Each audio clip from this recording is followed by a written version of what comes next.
udah hadirin Allah, intinya pada malam ini menjelaskan tentang tradisi kita ahli sunnah wal jamaah dalam praktek pelaksanaan sholat Jumat dari pra sholat Jumat sampai akhir.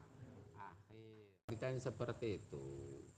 Saya mengikuti Imam Syafi'i yang pasti mengikuti Nabi. Saya tidak mengikuti kamu yang tidak mengikuti Imam Syafi'i yang merasa mengikuti Nabi sebenarnya tidak mengikuti Nabi. Gitu. Itu nyatanya seperti itu. Apa senjata ampuh mereka itu seperti itu. Di apa? Nah iya, dibenturkan antara ulama dan kata kiai kamu gitu-gitu. Kamu tuh mengikuti ulama, kiai kamu apa Nabi. Bahasa seperti itu. Ini kan Imam Syafi'i, bid'ah itu ada hasanah. Ya tapi Nabi tidak pernah mengatakan bid'ah itu ada hasanah. Kamu mengikuti Syafi'i apa Nabi? Nah, pokoknya kita jangan dibodohin lah oleh hal-hal yang seperti itu. Dan ini amalan kita Ahlussunnah wal Jamaah jelas. Jadi tradisi kita Ahlussunnah wal Jamaah itu salah satu pengambilannya dari kitab Tanwirul Qulub, bahwa kita jam 10 hari Jumat jam 11 ada istighosah, ada sholawatan, ada baca yasin, ada baca doa. Itu ya karena bid'ah hasanah, bid'ah yang ada nilai pahala. Lima fihi apa sih? Salah satu coba tambih itu mengingatkan orangnya dari kerja, aduh iya ini hari Jumat ya. Itu mau kerja tadinya sibuk jam 10, orang jualan keliling-keliling biasanya itu ada jam 10 hari Jumat. Ah ya udah. Jadi pikir-pikir ancang-ancang. Gitu tuh. Kalau tidak diingatkan gitu kan amblas saja nantinya. Hah? Tahu-tahu adan ya. Oh, Heeh. dagang. Buru-buru. Iya.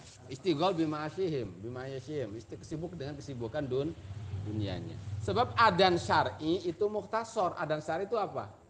Adan yang kedua. Kalau adan kedua kan singkat ya. Beda adan pertama. Itu adan kedua sangat singkat. Adan kedua itu.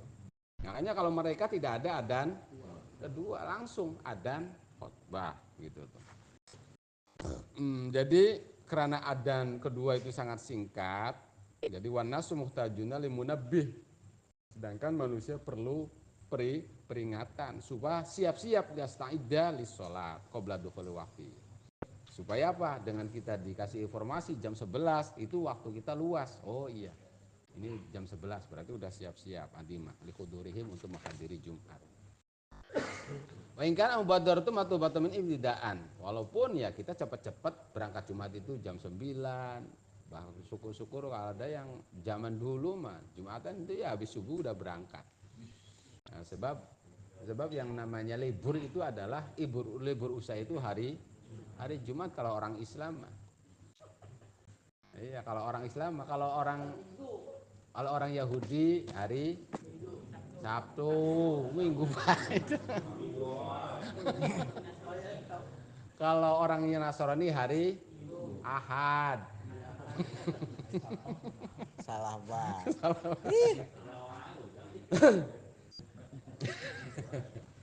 Hari Ahad. Sebenarnya kita itu agama itu boleh. Kamu pengen usaha nggak apa-apa. Saya kasih 7 hari. 7 hari, 6 hari untuk usaha. Yang penting 1 hari jangan usaha. Nah, Masa kerja 9 hari? Apa kerja 6 hari cuma libur 1 hari Jumat saja? Apa enggak cukup makanya? Padahal sih agama itu sangat murah. Udahlah, saya kasih waktu 7 hari. 1 hari saja minggu itu khusus dari awal sampai akhir untuk akhirat. Kalau selain hari Jumat nggak apa-apa, untuk urusan dunia kamu nggak apa-apa, agama itu memperbolehkan. Kalau kamu tidak bisa full, nggak bisa full ya udahlah, pokoknya hari Jumat itu untuk akhirat saja. amin. Tapi kalau Sabtu, Ahad, Senin, Selasa, Rabu, Kamis nggak apa-apa, juga ada untuk dunia. Itu kan perbandingannya berapa itu? Ya, 1%. Iya, 1 dengan 6. Syukur kalau setengah-setengah mah kayaknya mau banyak yang protes. 7 hari ya udah, 6 hari, 3 hari harus libur. Jadi liburnya cuma sehari Jumat saja. Untuk akhirat full itu mah. Jangan sampai mikirin dunia. Selain hari Jumat nggak apa-apa mikirin dunia itu. Tapi masih kurang aja. Ah, Masih diserobot itu hari Jumat yang satu hari juga. Hah? woi setengah hari. Masih diserobot. Wida bala khobar tadakaru, maka sewaktu kita ada khobar, oh ini udah jam 11 hari Jumat, ya udah tadakaru ingat. Ingat. Dan itu umpamanya tidak ada manfaat lain. Kita pengingatan hari Jumat itu tidak ada manfaat lain kecuali pengingatan. Itu udah sebenarnya udah sangat sangat cukup bahwa itu adalah suatu kebaikan gitu. Apalagi di sini dengan sholawat, dengan istighosa, dengan doa-doa. Umpamanya tidak ada apa nilai-nilai apapun kecuali mengingatkan jaga, udah cukup, itu adalah suatu kebaikan. Wa kafa bidzalika faidah. Aba sholawat wassalam ala nabi akibal adan faqad surah asyah bisuniyatiyah. Adapun kita baca sholawat dan salam kepada nabi sehabis adan, itu banyak guru-guru itu menjelaskan bahwa itu hukumnya sunnah. Ala yasuk, dan tidak ada keraguan bagi orang muslim bahwa itu adalah sholawat itu min akbaril ibadah yang paling besar. Wajahru bihima wa qani ala manaroh, dan sholawat dikeraskan dan di atas manarah, itulah yukhrijuha anis, tidak mengeluarkan dari kesunahan. Speaker boleh. Dikeluarkan umumnya di dalil kamu apa? Baca sholawat. Karena apa? Innallaha malaikatahu yusholluna. Ya tapi kan Nabi tidak pernah. Apa umumnya kamu Nabi tidak pernah keras-keras baca sholawat itu. Ya tidak seperti itu. Tidak seperti itu. Tetap la yukhrijuha anis sunnah. Gara-gara jahar akhirnya apa? Udah tidak sunnah lagi. Bid'ah. Lah ya itu mana? Gara-gara baca Qur'annya, baca sholawatnya di atas menara, tidak sunnah lagi bid'ah. Ya mereka ya biarkan aja. Dan kita mah tidak la yukhrijuha anis sunnah. Nah, ini praktek-praktek kita ahli sunnah wal jamaah. Wa ma yafalu lailan qabla fajri minat tasabih. Kita kan kalau sebelum subuh suka baca istighfar, baca tasbih, ada tawasulan, al-ma'rufah. Itu ya termasuk bid'ah hasanah aidon gitu. Tidak hasanah aidon. Baca tasbih qoblal fajri lailan bid'ah dolalah, ya tidak seperti itu. Ya umpamanya mereka seperti itu ya nggak apa-apa gitu tuh. Ya, seperti itu. Kalau kita itu jelas itu bid'ah hasanah. Wala yafa ma fi min dalika min khis ala nasyatil ibadah, dan kita tidak ada kesamaran. Semua itu adalah khis, himbauan untuk kita semangat dalam beribadah. Dalilnya ya banyak dalam Al-Qur'an itu. Di waktu sahur kita banyak istighfar, itu banyak sholawat, banyak apa itu banyak gitu. Dan itu ya bid'ah hasanah. Wa mati khadul muraki, ya fahadas badas sodur awal. Adapun mengambil kita muraki itu orang yang menaikkan khotib ke mimbar, itu namanya muraki. Itu ya baru badas sodur awal, generasi zaman Nabi, zaman sahabat Abu Bakar memang tidak ada gitu tuh. Tapi generasi sahabat itu tabiin. Ala anwarda amaro. Kenapa dalilnya? Kalau mereka kan adan langsung khotib naik, tidak ada muroki. Kalau kita dalilnya apa? Nabi pernah waktu haji wada Nabi mau khotbah terus menyuruh orang supaya diam.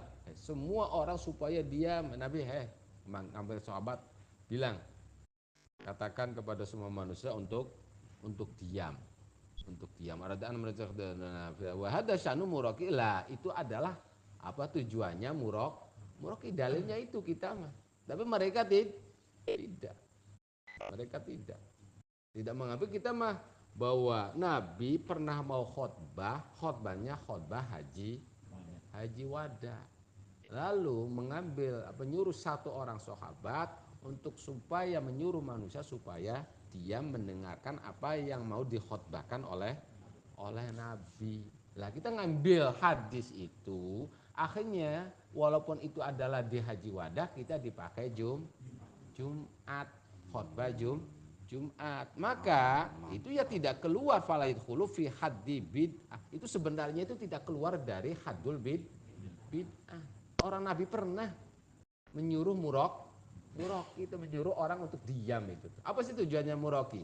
Kan kalau muroki kan ida kulta li sahibi apa? Bacanya apa itu muroki itu? Iya, idza qulta li sahibika Ya ma'asyiral muslimin wal mukminin rahimakumullah. Terus ruwiya an Abi Hurairah. Lah itu kan. Nah, itu. Terus idza qulta li sahibika ya wal imamu yakhthub yaumul jum'ati angsit faqad lagaw. Itu hadis ini tuh. Itu tujuannya murok itu sebenarnya tidak keluar dari cuma karena mereka dalam agama itu sangat sempit, sangat sempit sekali, tidak pakai ilmu ilmu usul fik, maka ya seperti itu kesimpulannya, itu fikihnya itu bahwa itu bid'ah. Tapi kalau memakai usul fik, memakai aturan dalam kita mengelola supaya dapatkan hukum, tidak bakalan mengatakan bid'ah. Tapi mereka karena sangat sempit sekali, tidak memakai aturan, itu udah dalam pengambilan hukum. Hadis ini langsung dipahami, hadis ini tidak pakai perangkat usul fik. Sedangkan usul fik itu untuk kita mengambil hukum dari langsung Quran hadis, dan metodenya dari para imam punya masing-masing punya sendiri-sendiri ya. Metode Imam Syafi'i proses pemahaman Quran hadis seperti ini, Imam Malik seperti ini. Mereka tidak punya. Jadi semaunya saja.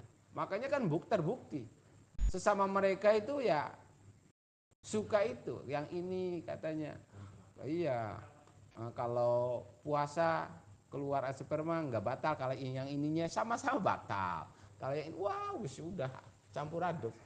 Kacau itu, mereka itu lebih kacau sekali sebenarnya mah. Tapi ya yang mantepnya keluar biasa ada orang itu. Ya biasa. Biarkan. Jadi tidak keluar sama sekali dari tidak masuk sama sekali dari had bid'ah gitu tuh. Sebab ada hadisnya itu waktu Nabi khutbah haji wada gitu. Khutbah di Mina di haji wada. Idfitilawati ayat juga kita baca innallaha malaikatahu yusholluna 'alan nabi, itu tambih wa targhib fil ijab bi salat alan nabi fi hadul yaum. Kan baca sholawat ada. Itu untuk terjadi Jumat itu mengingatkan kita untuk memperbanyak baca sholawat. Gitu. Itu kan kalau khatibnya idakul tali sahibika yaumal Jumat wal imam yaktub angsit faqad lagota. Itu diriwayatkan Imam Muslim dan lian Imam Muslim.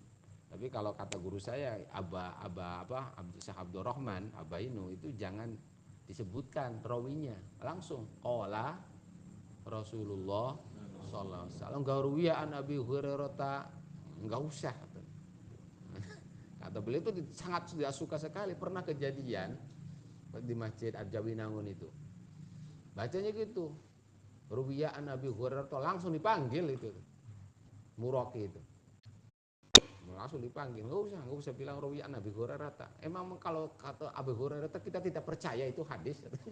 Bahasanya seperti itu. Kalau tidak disebutkan rawinya saya tidak percaya itu hadis. Enggak, kalau udah hadis masyhur itu enggak perlu diriwayatkan rawinya, kecuali hadis-hadisnya yang tidak masyhur baru diriwayatkan rawinya. Kalau masyhur mah ya enggak usah rawinya. Ya tapi ya kita sendiri yang enggak berani, ada orang muroki yang gitu saya panggil itu. Saya ya biarin saja, saya mah nggak berani. Tapi kalau guru saya mah berani, langsung panggil, bilangin gitu. Kamu jangan ruwiyan Abi Hurairah, dibuang itunya. Nggak disebutkan rawinya juga, saya udah percaya itu hadis. Widih. Purwan wae.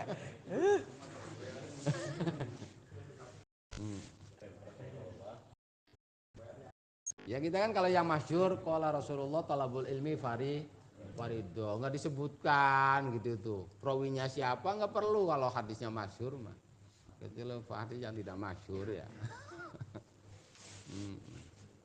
Ya pernah kejadian saya tuh nyaksin sendiri gitu tuh. Nyaksin sendiri. Tapi saya sih sendiri nggak berani gitu tuh. Kalau ada muroki yang menyebutkan ruwiya Nabi Hurairah gitu, nggak usah, nggak berani saya sendiri. Belum kelasnya ya. Kalau beliau siapapun, udah panggil. Ya, masalah. Lah, dengan baca itu kita muroki idza qulta itu ikod.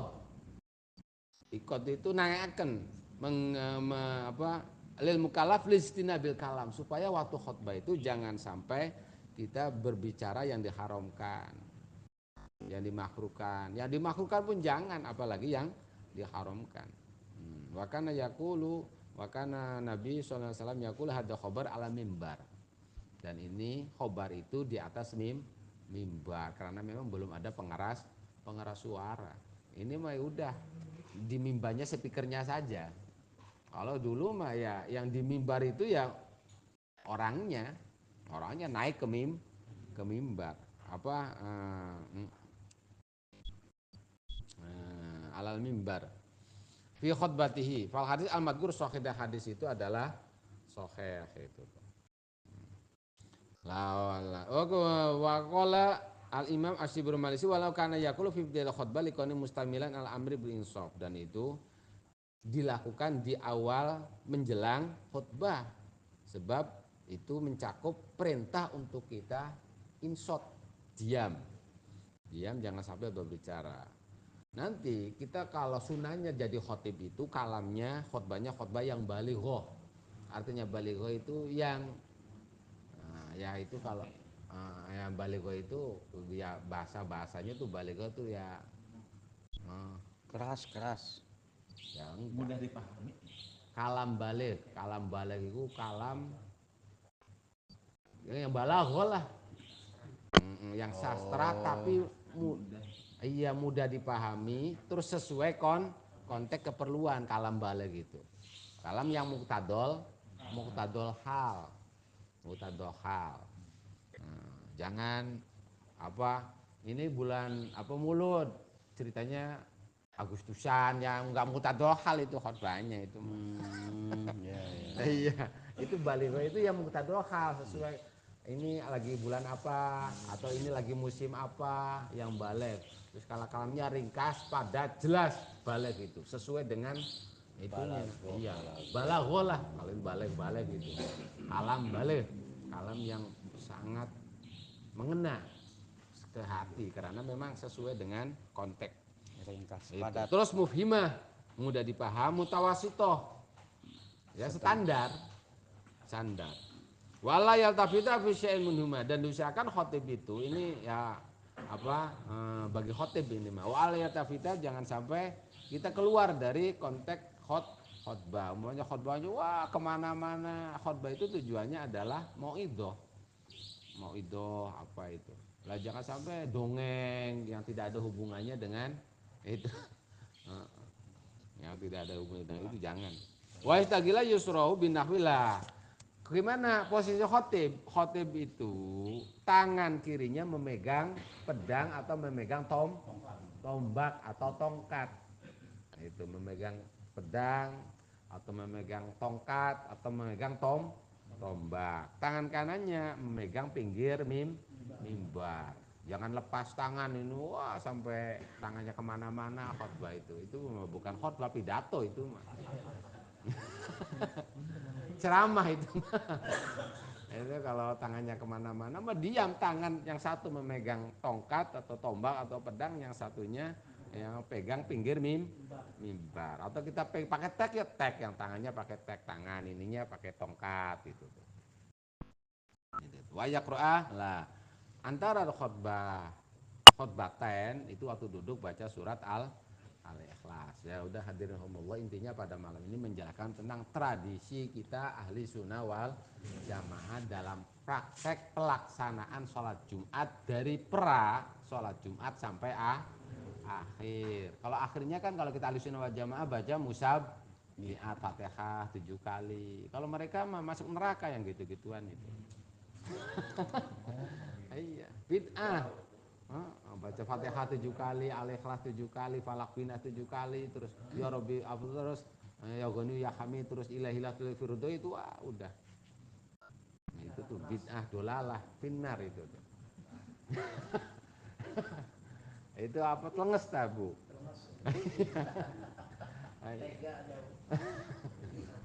Nah, pokoknya dalilnya kita tuh ahli sunnah wal jamaah ini di kitab ini. Ada muroki, sebelum Jumatan ada itu, ya itu dikatakan wirul